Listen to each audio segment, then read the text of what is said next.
What's up, guys? Gamer here, and today I'm bringing you guys episode 21 of my Timberwolves rebuild series on the PS4. So, for those who do not watch my other series and are curious where this series has been the past week, I have been trying to recover from a sickness. Luckily, I'm feeling better now.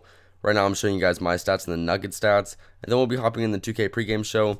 And after that, we got a crazy game underway, and I really hope you guys are going to enjoy that. But either way, let's hop in this 2K Sports pregame show.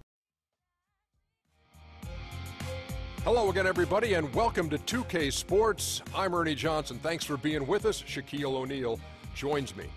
Our coverage tonight from Target Center, as the Minnesota Timberwolves will be playing against the Denver Nuggets.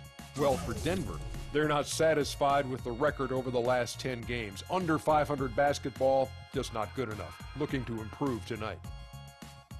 Regular season winding down, the playoffs approaching for some teams at least.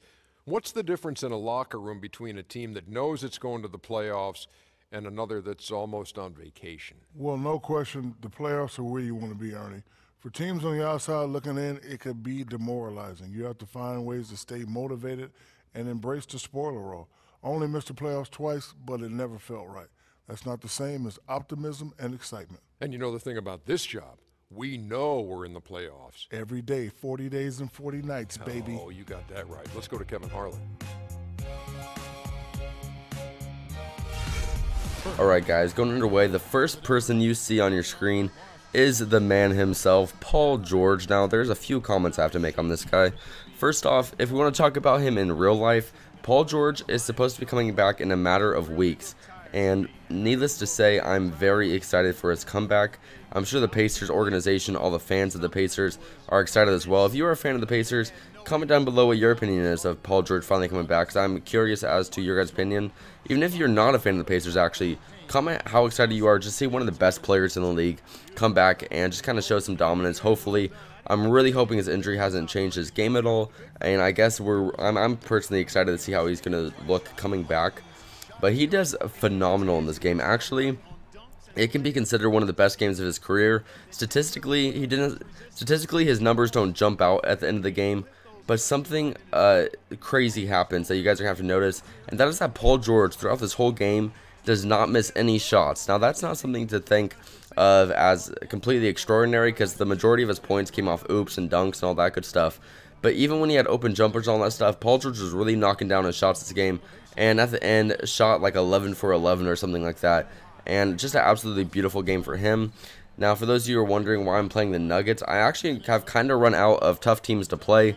For the majority of the time, I like to play against those tough teams like the Bulls or the Wizards or the Cavaliers or all these really good teams, just because it adds a little bit of suspense and it adds a little bit of star players to watch. But I don't know.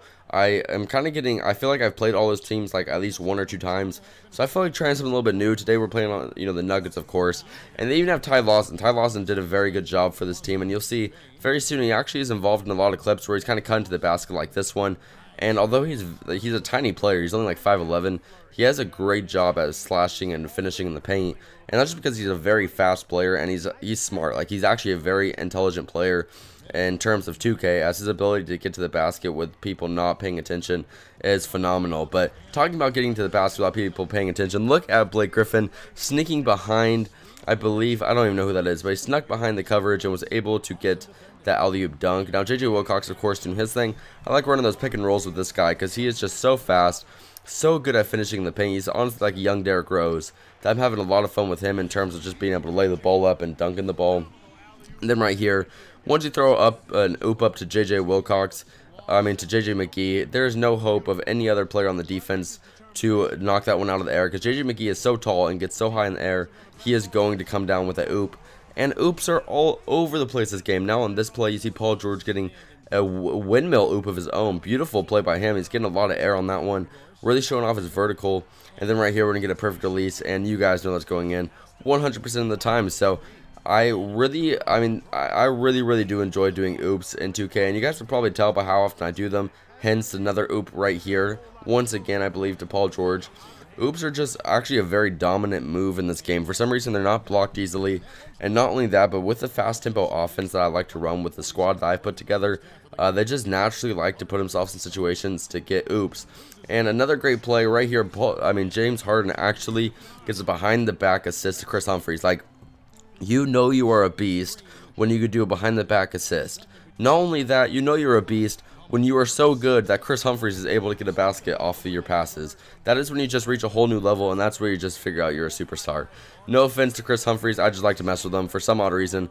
I just like making fun of him.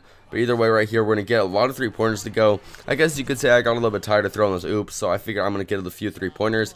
You see that the amount of clips I actually was showing you guys kind of went down from the second quarter, and that's because we are kind of wrecking this team. We were up by about 20 in the second quarter.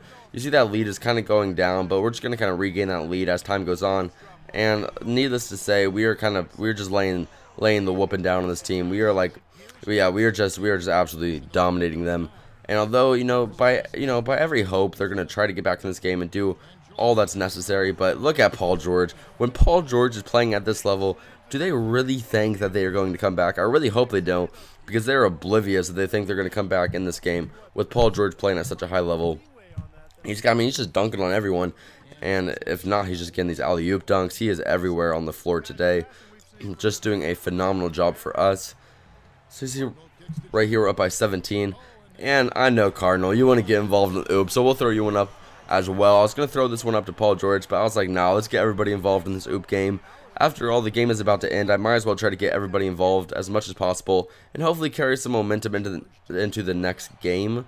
And that's just kind of the idea is right here. JJ Wilcox hits that three with perfect release. You guys know that's going in 100% of the time. And I'm honestly loving Wilcox's game. It's really polishing out to an all-around offensive game. He is managing to actually become more of a jump shooter, or not more of a jump shooter, but he is developing a jump shot to go hand in hand with his just beautiful athletic abilities.